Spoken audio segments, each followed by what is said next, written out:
할렐루야. 하다 보면 끝이 옵니다. 벌써 우리 7일째 마지막 날입니다. 그동안 참여하셔서 우리 하나님께 예배드리고 또 기도해 주신 여러분들 다시 한번 감사를 드립니다.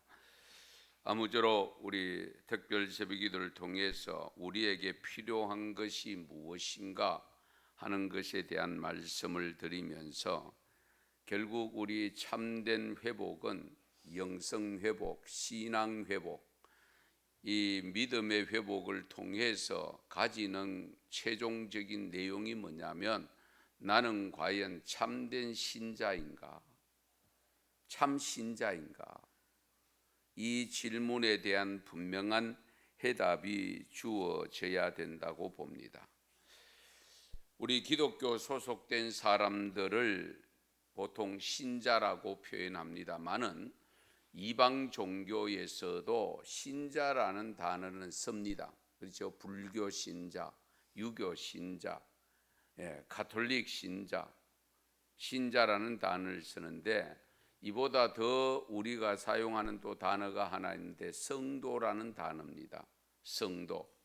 신자라고 할 때 믿는 사람들이 믿는 사람이다 그렇게 표현합니다만은 우리의 성도라고 했을 때는 거룩한 무리다 그런 뜻이거든요. 거룩한 무리, 좀 더 신자보다는 차원이 높다고 할까요?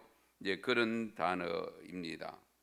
그런데 문제는 신자의 값을 하고 있느냐, 성도의 이름값을 하고 있느냐 하는 것이죠.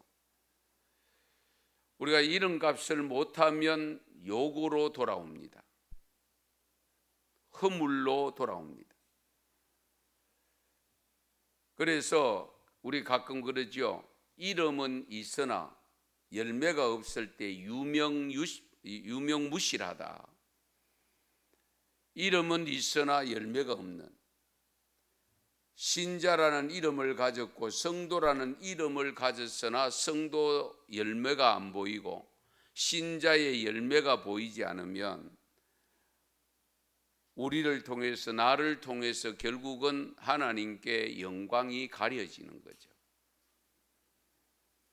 그래서 기독교 신자로서의 이름값을 하고 있느냐, 성도의 이름값을 하고 있느냐, 그것을 확인하면서 우리가 보다 더 구체적으로 정말 신자다운 모습으로 살기 위해서 하나님을 진정 내가 바로 알고 믿느냐, 예수님을 바로 알고 믿느냐, 나는 과연 성령을 알고 성령을 받았느냐, 또 우리 하나님의 뜻도 제대로 알고 있는지, 그리고 나가 구체적으로 어떤 사람인지, 죄인임을 고백하고 있는 그 고백이 진솔한 고백인지, 그리고 말씀에 과연 순종하고 있는가,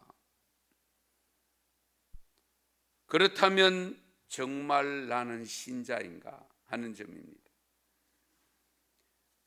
이 질문 앞에 우리가 겸손하게 자신을 돌아봐야 될 것 같습니다. 우선은 참된 신자란 어떤 신자인가를 알아야 참된 신자가 되든 거짓된 신자가 되든 어쨌든 우리가 확인할 텐데, 참된 신자는 적어도 어떤 요소들을 갖추어야 될 것인가, 이 부분의 해답을 얻기 위해서 오늘 본문의 말씀을 우리가 읽었습니다. 이 본문 말씀의 배경은 우리가 조금은 기억해야 됩니다. 앞에 10장의 내용이 고넬료 가정이 이방인으로서, 이방 사람으로서 그 성령이 임하고 세례를 받는 장면이 기록되어 있는 것이 10장입니다. 그런데 여러분 잘 아시는 대로 유대인들은 자기들만이 선민이고 하나님의 선택된 백성이고 자기 유대인들 외에는 하나님의 선민이 아니라고 생각을 하고 있었던 사람들이기 때문에 이방인들은 상종도 안 했을 뿐만 아니라 그들에게 복음이 전달된다는 것 자체를 거부했습니다.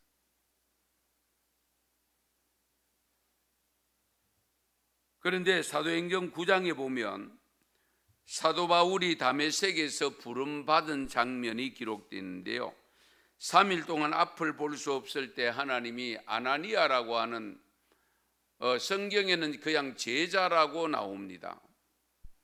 어쨌든 이 아나니아라고 하는 믿음의 제자, 이 제자를 환상 중에 주님께서 나타나셔서 이 사울에게 보내죠. 직가라는 거리에 가면은 유다의 집이 있는데 거기에 다소 사람 사울이라는 사람이 지금 앞을 못 보고 있다. 기도하는 중에 있다. 그러니까 아나니아가 이 환상 중에도 대화하면서 무슨 이야기를 하는가 하니까 그가 예루살렘에서 주의 성도들에게 적지 않는 해를 끼친 사람입니다. 그리고 지금도 우리 주의 이름을 부르는 모든 사람을 결박해서 할 권한을 대제사장들로부터 부여받아서 지금 왔습니다. 그러니까 요즘 용어로, 오늘날 우리 재판적인 용어로 하면 사전 구속 영장을 발부받아서 온 것과 같은 겁니다. 그러니까 이 환상 중에 주님께서 아나니아에게 뭐라고 말씀하시는가 하니까 그 9장 15절에 보면 이렇게 말씀합니다. 한번 같이 읽으실까요?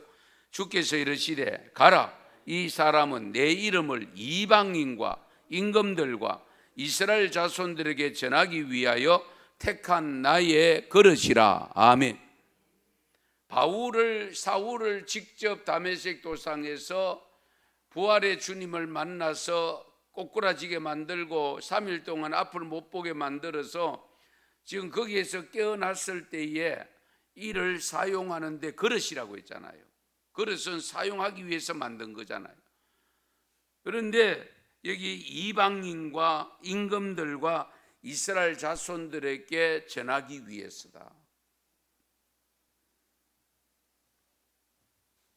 그런데요, 이런 일이 있고 난 다음에 또 어떤 일이 있었는가 하니까 여러분 잘 아시는 대로 지금 스데반 집사가 죽습니다. 순교를 당합니다. 그래서 순교를 당하면서 핍박을 받으니까 사람들이 그 주위로 전부 흩어집니다. 그 흩어진 곳이 어디로 흩어지는가 하니까 베니게, 구브로, 안디옥, 온 유대인들이 이방인들에게도 그래서 흩어져서 복음을 전하게 됩니다. 그때서야 비로소 결과는 수많은 사람들이 믿고 죽게 돌아옵니다. 예루살렘 교회가 이 소식을 듣고 바나바를 보내는 거예요. 확인하러 보내는 거예요. 그래서 바나바가 파송을 받고 특히 안디옥에 가보니까 깜짝 놀라면서 복음이 이방인들에게 전해져 있는 그 현실을 보고 바나바가 너무 감동을 받았습니다. 기뻤다고 기록합니다. 그래서 이 바나바가 이방인 신자들을 향해서 뭐라고 말씀하는 거 하니까, 전하는 거 하니까 굳건한 마음으로 주와 함께 머물러 있어라. 굳건한 마음으로 주와 함께 머물러 있어라. 그래서 결국 바나바는 다소에 머물고 있는 바울의 소식을 듣고 그 바울을 데려다가 안디옥에서 오늘 말씀해 보면 1년 동안 같이 머물면서 안디옥 교회 성도들을 양육합니다.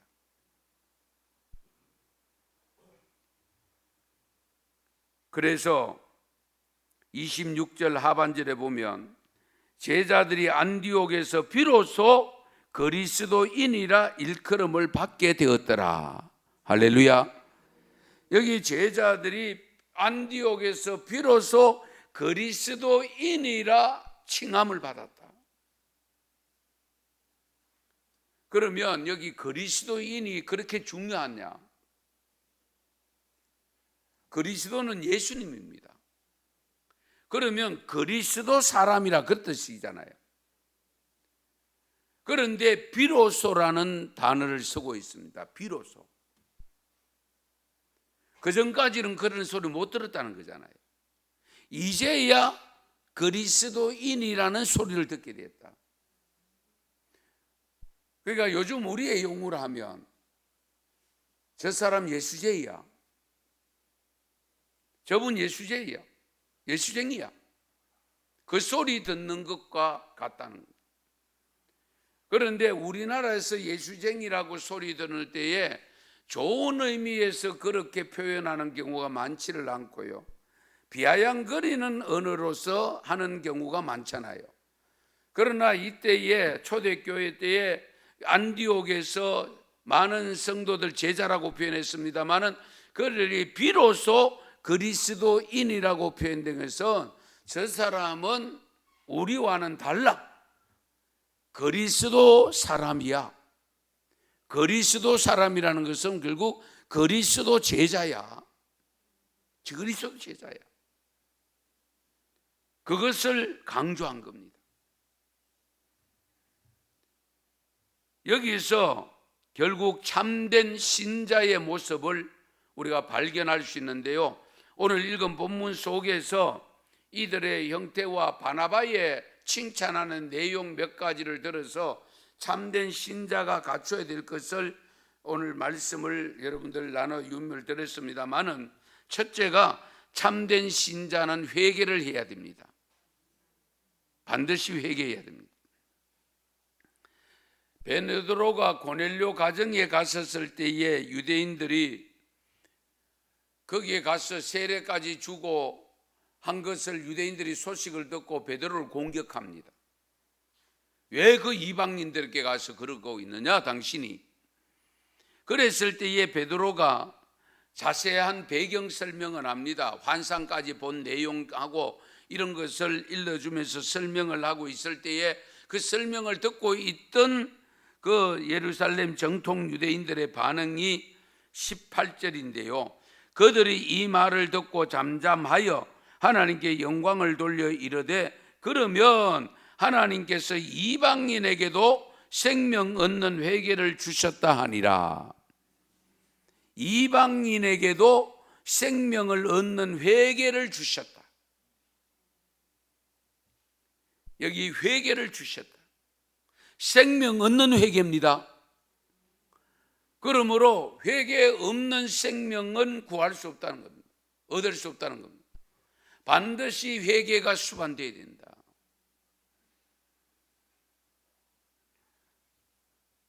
우리 기독교 신앙의 시발점은 예수님을 소개받아서 예수님을 믿게 되어질 때에 내가 누구인가를 깨닫게 되는 그 과정이 필요한데, 그 깨닫게 되는 과정이 뭐냐? 내가 죄인임이 먼저 고백되어져야 됩니다. 그러면 죄인임이 고백되어지면 자연스럽게 나오는 것이 회개잖아요. 회개가 수반되어져야 죄사함을 받고 의롭다 칭함을 받아 구원을 얻게 됩니다. 할렐루야. 우리가 이 점을 분명히 해야 됩니다. 그러면 우리가 회개에 대해서 예를 들어 볼게요. 우리 신약 성경, 구약 성경에 있어서 구약에서는 대표적인 회개를 구체적으로 한 사람이 다윗입니다. 다윗이 왕으로서 믿음이 좋아서 사울 왕가의 가문에 아니고 전혀 다른 그런 가문이지만은 왕이 되어졌으나 그러나 실수를 범하잖아요. 우리아의 아내 바세바를 간통하는 강간하는 사건이 발생합니다. 왕의 신분으로, 권력의 힘으로. 그래서 하나님이 나단 선지자를 보내서 그에게 일러주고, 그러면서 통에 자복하면서 요를 적실 정도로 눈물로 회개했다는 것이 시편 51편의 내용입니다. 그 회개를 통해서 이스라엘의 수많은 임금들 속에 유일하게 다윗만이 성군이라는 단어가 붙습니다. 성군 다윗, 거룩한 임금 다윗. 그런 엄청난 허물이 있음에도 불구하고 성군이라 붙여진 것은 결국은 참된 회개가 있었다는 겁니다. 이 점을 우리가 놓치면 안 됩니다. 그냥 양심의 가책을 느껴서 그냥 하는 것이 하고 다릅니다. 다윗이 요를 적시면서까지 정말로 최선을 다해서 정말 눈물로 회개한 그 장면을 분명히 높이고 있습니다, 하나님께서. 그리고 신약의 인물은 역시 베드로입니다. 회개하면 베드로. 예수님과 3년 동안 있을 때에 정말 칭찬도 받고 12명이 다른 제자들이 부러워할 정도로 예수님이 베드로를 챙겨서 정말로 그렇게 섰지만은 마지막에는 3번이나 부인하는, 저주까지 하면서 부인하는 잘못을 범했지만은, 그러나 네가 오늘 밤 닭 우는 소리가 들리기 전에 3번 나를 부인하리라, 절대로 그런 일 없다고 호언장담했지만은 아니나 다를까 그렇게 되어졌을 때에 비로소 닭울음 소리가 들렸고, 닭울음 소리가 들리는 순간에 이 베드로에게는 하나님 주님의 음성이 들려왔습니다. 네가 오늘 밤 닭 울기 전에 나를 3번 부인하리라. 이 말씀이 천둥처럼, 정말로 청천벽력처럼 가슴을 치고 왔을 때에 통곡하며 자복해서 회개했다라고 기록합니다. 그래서 그 회개하고 그렇게 해서 돌아온 사람이 베드로고, 그래서 마가다락방에서 성령 세례를 받고 설교를 했을 때 3,000명을 회개시키는 위대한 제자가 되었습니다. 그런 의미에서 우리가 참된 신자가 되기 위해서는 회개가 필수적이다. 사도 바울도 구체적으로 회개를 어떻게 했다는 내용은 없지만은 만삭되지 못하여 난 자 같다라고 표현했고, 죄인 중에 괴수라고 표현했습니다. 그것을 보면 바울이 그렇게 위대하게 쓰임 받았던 것도 역시 마찬가지로 회개가 따랐다는 것을 알 수가 있습니다.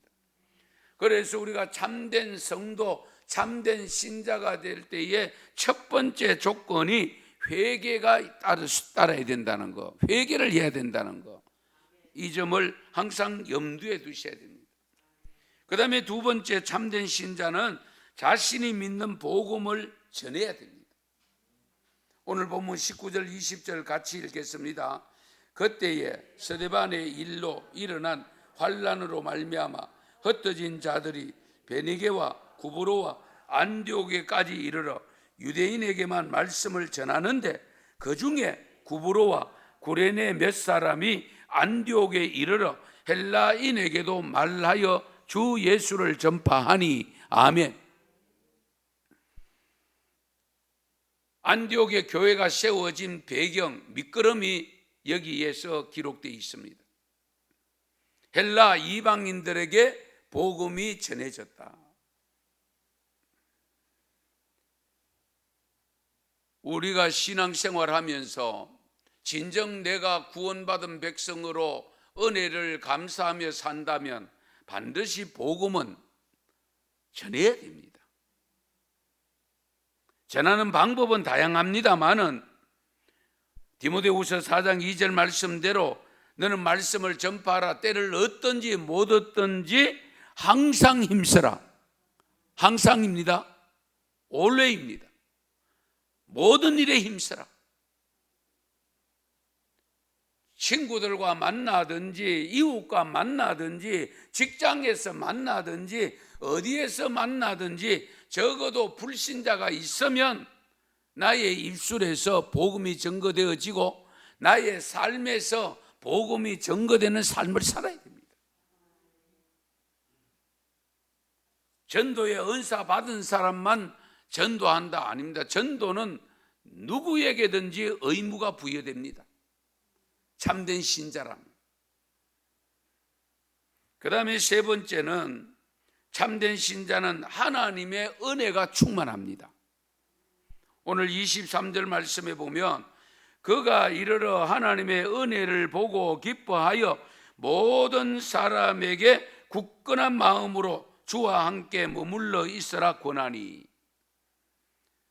예루살렘에서 파송받은 바나바가 안디옥에 가서 확인을 해보니까 하나님의 은혜가 넘치더라는 겁니다.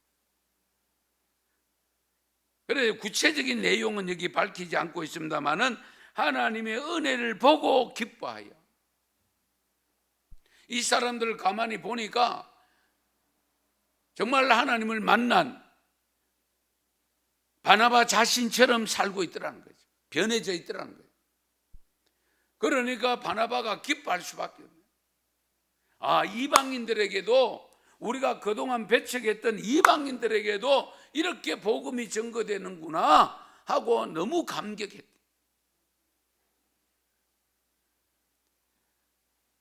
어쨌든 우리 신자들은요, 하나님의 은혜가 충만해야 됩니다. 그냥 말로만 아니고 내 안에 하나님의 은혜가 늘 충만한 모습으로 있을 때에 마음이 기쁨이 생기고 그렇잖아요. 활력이 생겨서 어떤 일도 맡겨놓으면 충성하게 되어지고 헌신하게 됩니다. 은혜가 충만함. 1960년대 전 세계를 떠들썩하게 만든 헐리우드의 두 여배우가 있었습니다. 한 사람은 마릴린 먼로이고 다 들어보셨을 겁니다만, 다른 한 사람은 에반스 콜린이라고 하는 여인인데요. 정말로 이들은 부귀 영화를 누릴 수 있는 조건을 다 갖춘 사람들입니다. 그런데 에반스 콜린이 인기를 누리던 어느 날 갑자기 배우직을 청산하고 화려한 헐리우드 그 음악을 떠나겠다고 선언을 합니다. 그 자리에 못 올라가서 야단인데 그 자리에 지금 올라가 전 세계인들을 우러러보고 그렇게 하는데 이 에반스 콜린이 은퇴 기자회견에서 이런 말을 합니다. 여러분, 저는 지금 깊은 사랑에 빠져 있습니다. 그러니까 기자들이 도대체 그 남자가 누군가 별의별 생각 다 하는 거죠. 저는 그 깊은 사랑에서 헤어날 줄 모르고 있습니다. 그래서 이제 할리우드를 떠나고 싶습니다. 떠나게 되었습니다. 청중들이 환호성을 하고 사랑에 빠졌다고 하니까 일반 육체적인 사랑인 줄 알고 언론이 연일 뉴스거리로 큰 화제가 되었다고 합니다. 그런데 이 콜린 에반스가 사랑하는 남자가 누구냐고 계속 기자들이 추궁을 하고 그 행운의 남자가 누굴까? 그리고 왜 음악계를 떠나서 그를 선택했느냐고 다그쳐 물었을 때에 다시금 이 콜린 에반스 콜린이 이렇게 이야기합니다. 내가 그를 선택한 것이 아닙니다. 그분이 나를 선택했습니다. 갈수록 퇴사입니다. 내가 그분을 선택한 것이 아니고 그분이 나를 선택했습니다. 그분은 바로 예수 그리스도십니다. 그분은 나를 위해서 십자가에서 죽으신 분입니다. 그러니 어떻게 됐겠어요? 한편으로 보면 힘 빠지죠. 힘 빠지죠. 그런데 나를 선택하신 그분에게 내가 지고 있는 빚을 갚기 위해서 나는 지금 선교사가 되기 위해서 신학대학에 들어갔습니다. 할렐루야. 그래서 이 에반스 콜린은 신학대학을 졸업하고 앞으로 장차 선교의 비전을 가지고 있는 분과 결혼을 해서 부부가 선교를 떠납니다.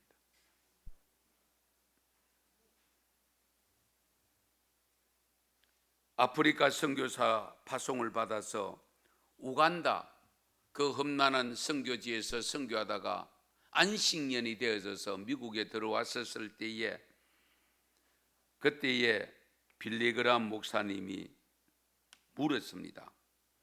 에반스 콜린, 할리우드의 영광과 명예, 인기를 포기하고 그 험난한 우간다 선교사로 떠난 것에 대해서 후회되지 않느냐? 정말 행복하냐? 그때에 에반스 콜린이 환한 미소를 지으며 이렇게 대답했답니다. 후회라니요, 목사님, 무슨 후회입니까? 내가 선택한 선교사의 자리는 나에게 과분하기도 하지만 나는 영국 여왕의 자리와도 절대 바꿀 수 없는 귀중하고 너무나 보람된 자리였습니다.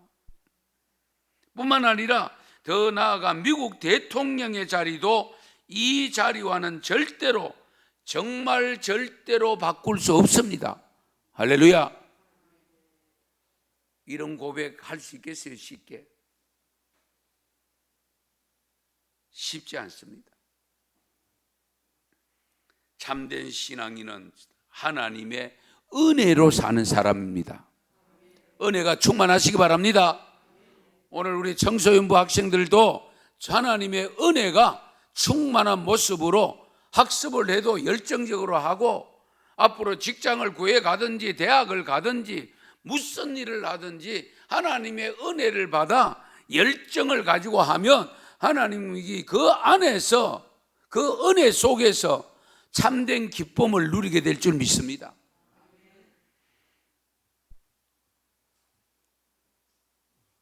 그 다음에 다섯 번째는요, 참된 신자는 착하게 삽니다. 오늘 24절에 보면 바나바는 착한 사람이요, 착한 사람. 뭐 착하다는 데 대해서는 긴 설명이 필요 없겠습니다만은 고린도후서 9장 8절에 보면 하나님이 능히 모든 은혜를 너희에게 넘치게 하시나니 이는 너희로 모든 일에 항상 모든 것이 넉넉하여 모든 착한 일을 넘치게 하려 하심이라. 아멘. 하나님이 우리에게 은혜를 주셨는데 그 은혜를 주신 근본적인 목적 중에 하나가 뭐냐 하면 구원이죠.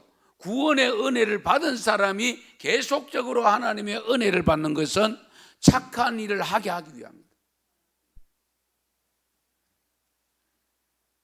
디모데전서 1장 19절에 보면 착한 양심을 가지라고 했고요, 갈라디아서 6장 10절에 보면 기회 있는 대로 모든 이에게 착한 일을 하되 더욱 믿음의 가정에 하라고 일러줍니다.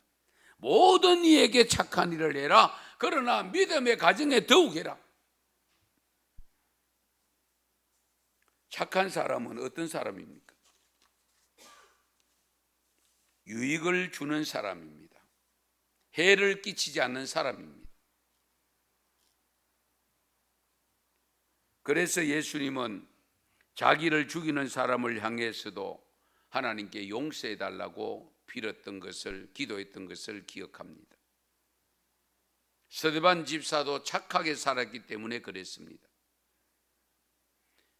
오늘 이 바나바도 자기 혼자 영광을 누릴 수 있음에도 불구하고 그 이제 갓 개종을 한 사도 바울을 불러다가 같이 1년 동안 머물면서 그 사역을 감당합니다.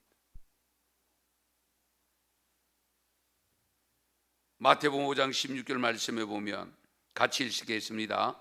이같이 너희 빛이 사람 앞에 비치게 하여 그들로 너희 착한 행실을 보고 하늘에 계신 너희 아버지께 영광을 돌리게 하라. 아멘. 너희 착한 행실을 보고 누가? 그들, 너희의 주위에 있는 사람들로 하여금 너희 착한 행실을 보고 하늘에 계신 너희 아버지께 영광을 돌리게 해라. 우리가 착한 일을 하면은 자연스럽게 하나님께 영광이 돌려집니다. 아버지, 부모님, 육신의 부모님에게도 영광이 돌려집니다. 너희 집 아들이고 너희 집 딸이고 저 사람이 어떻게 저런 일을 하나? 교회 다닌단다, 예수 믿는단다. 그런 말 듣는 자체가 하나님께 영광이 되잖아요. 예. 그래서 그리스도인이라, 비로소 그리스도인이라 부름을 받게 된 배경 중에 바나바가 착한 사람이니까 자연스럽게 착한 일을 1년 동안 그 안디옥 교회에 심어서 많은 제자들이 발생했고, 그들로 하여금 주위에 계속적으로 그렇게 되는 거죠. 예. 아무쪼록 우리 언성교회 교우 여러분들, 정말 어느 곳에서 누구를 만나든지 늘 착하다는 소리를 들어야 됩니다. 그 소리 들으면 세상 못 사는데요, 이 힘든 세상 어떻게 살라고? 착한 소리 듣다 보면 어떤 소리까지 들어야 되는지 아세요? 바보 소리까지 들어야 됩니다. 바보 소리 들을 때 여러분들이 내가 이렇게 살아가 안 되겠구나, 그런 생각을 하기 전에 내가 이제 조금 착해졌구나, 그렇게 판단하면 돼요. 예. 아무쪼록 참된 신자는 착한 일을 하는 것을 믿으시기 바랍니다. 그 다음에 6번째, 참된 신자는 믿음과 성령이 충만합니다. 믿음과 성령이 충만.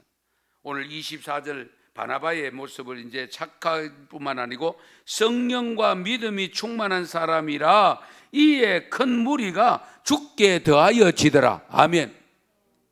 착하고 믿음이 충만하고 성령이 충만하니까 그 바나바가 가르치니까 믿음의 사람들이 많아졌다. 제자들이 많아졌다. 안디옥이 복음화됐다.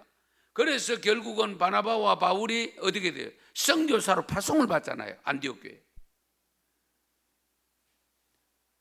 어쨌든 우리가 믿음이 충만해야 되고 늘 하나님께 기도하잖아요. 성령 충만 달라고 기도합니다마는 하여튼 믿음이 충만하시고 성령 충만하시기 바랍니다. 여기에 대해서 더 이상 길게 말씀드리지 않을게요. 그 다음에 끝으로 참된 신자는 헌신과 충성의 삶으로 칭찬을 받습니다. 칭찬받습니다.